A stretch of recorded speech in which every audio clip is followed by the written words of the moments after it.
the press conference. Not with a statement from his representation. Not with a leaked story carefully placed by someone inside the organization who wanted the narrative shaped before it escaped their control.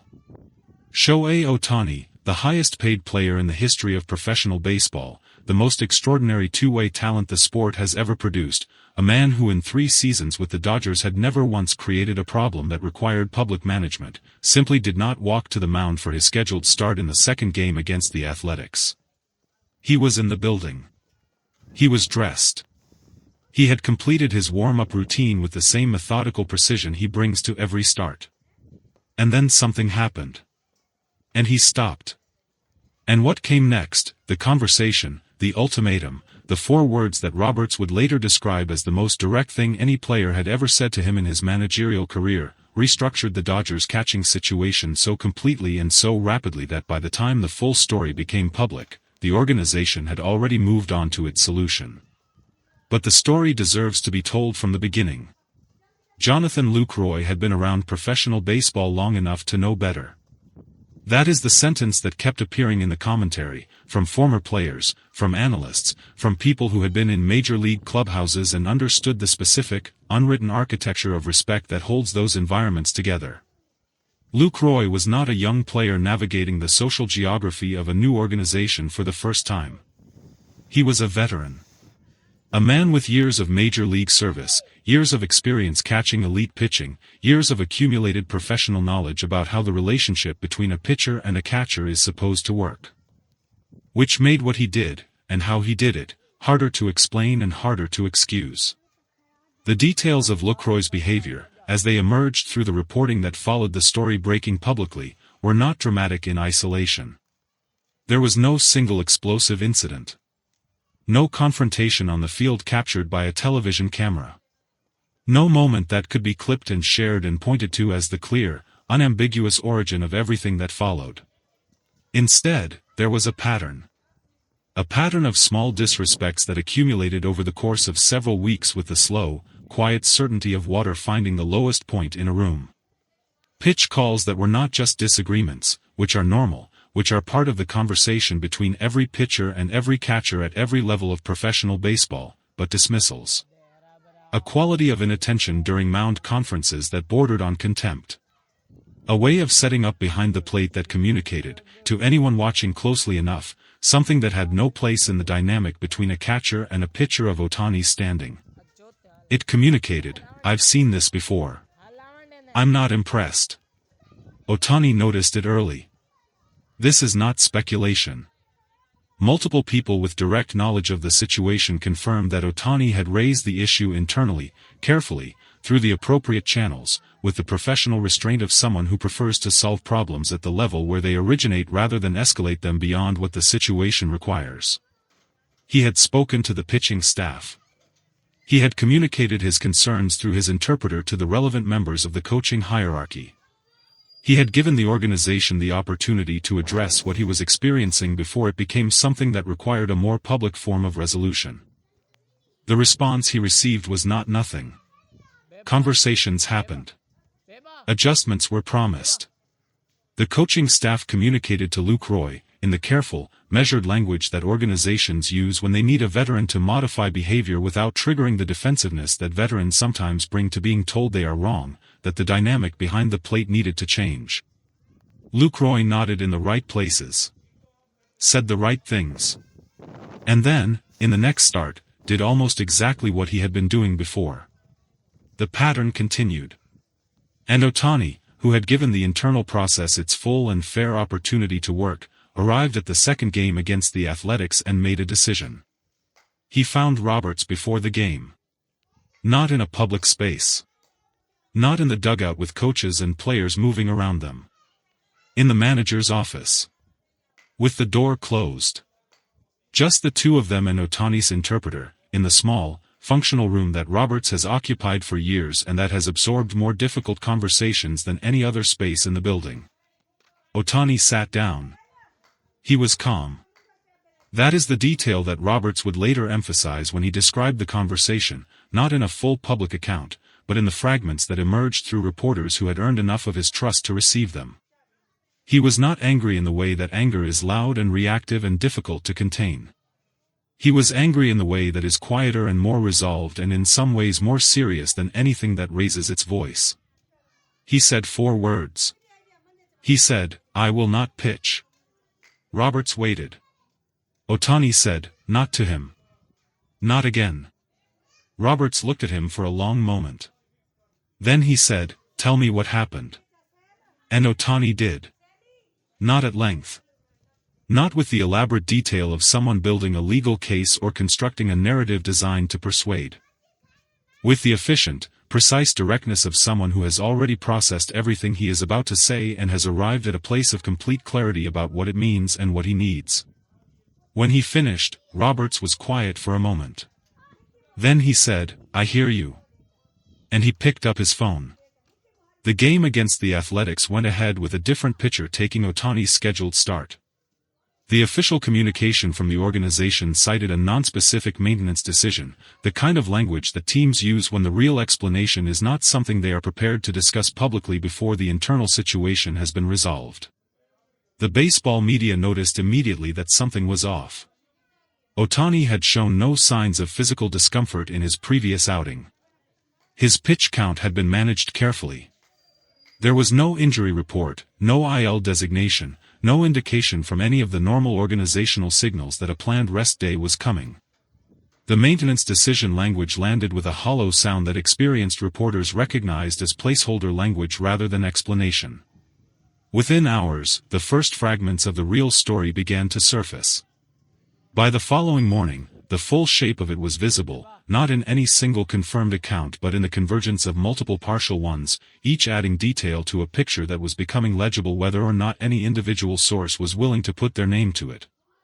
Ohtani had refused to pitch. The refusal was connected to Lucroy. The situation was serious enough that Roberts had already begun making calls. The Dodgers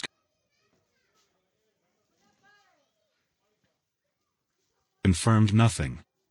But they also denied nothing. And in the specific grammar of organizational communication, that combination carries its own meaning. Lucroy was asked about it. Briefly. In the hallway outside the clubhouse, by a reporter who had positioned himself with the specific patience that good beat reporters bring to situations where the normal channels of information have closed and the only remaining access is physical proximity and persistence. Lucroy stopped.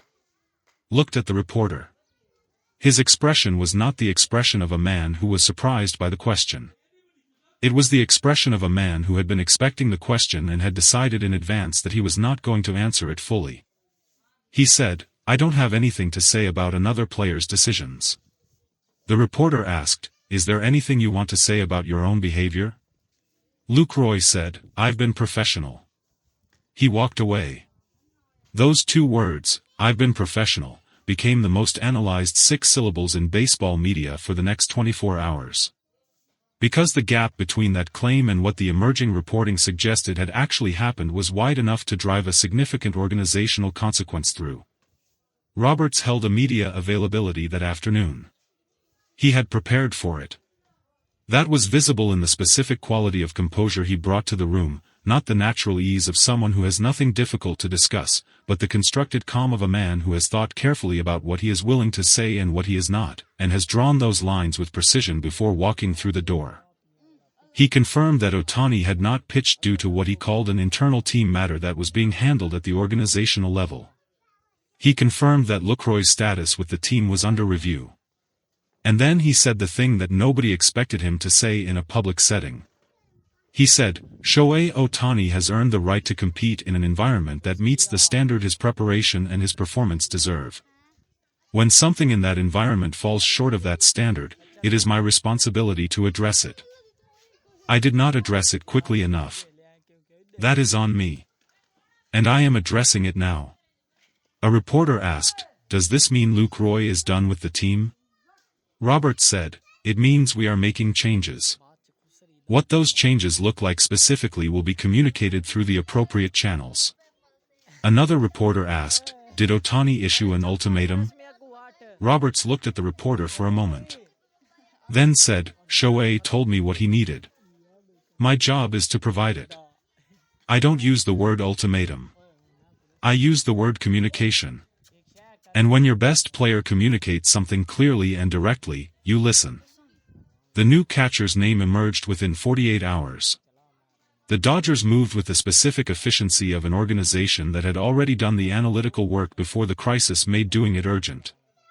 The background research, the contract parameters, the roster implications, all of it had been evaluated, in some form, before Ohtani walked into Robert's office and said 4 words that converted a theoretical organizational question into an immediate practical one. His name was Carlos Mendez. 30 years old. 7 seasons in the major leagues, the last 3 spent catching a rotation that included 2 pitchers with arsenals similar enough to Ohtani's in velocity and movement complexity that the Dodgers' internal evaluation flagged him as specifically equipped rather than generically capable. His framing metrics were elite. His game-calling reputation among the pitchers who had worked with him was the kind that travels, the specific professional reputation that moves through the sport in the conversations that coaches and players have with each other in the margins of games and practices and the long, unglamorous hours of a baseball season. They said he made pitchers trust him. Not because he was charming or because he managed relationships with the social intelligence of a clubhouse politician. But because when he got behind the plate, the pitcher felt understood. Felt received. Felt that the person crouching 12 inches in front of them was reading the same game they were reading and responding to it with the same intelligence. That was the quality the Dodgers were buying. That was what Ohtani needed. When Mendez was introduced to the media, he said very little. He thanked the organization. He expressed respect for the opportunity. He said the right professional things in the measured, unhurried tone of someone who saves his actual communication for the field. But at the end of the availability, a reporter asked him whether he had spoken with Ohtani yet. Mendez said, "This morning. For about an hour."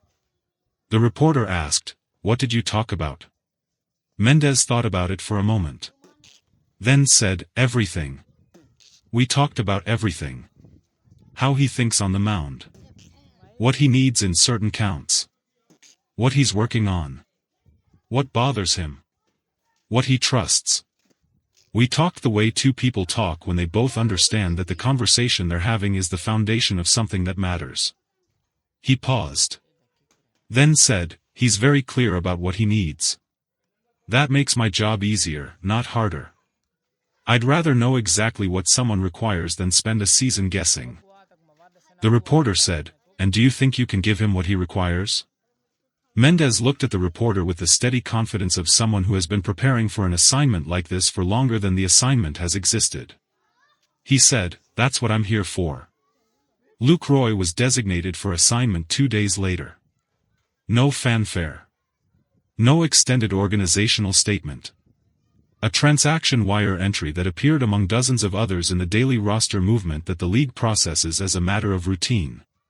His name on a line. A designation.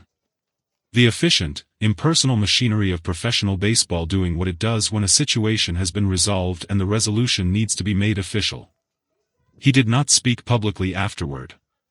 His representatives issued a brief statement thanking the organization for the opportunity and indicating that Lucroy would be evaluating his options going forward.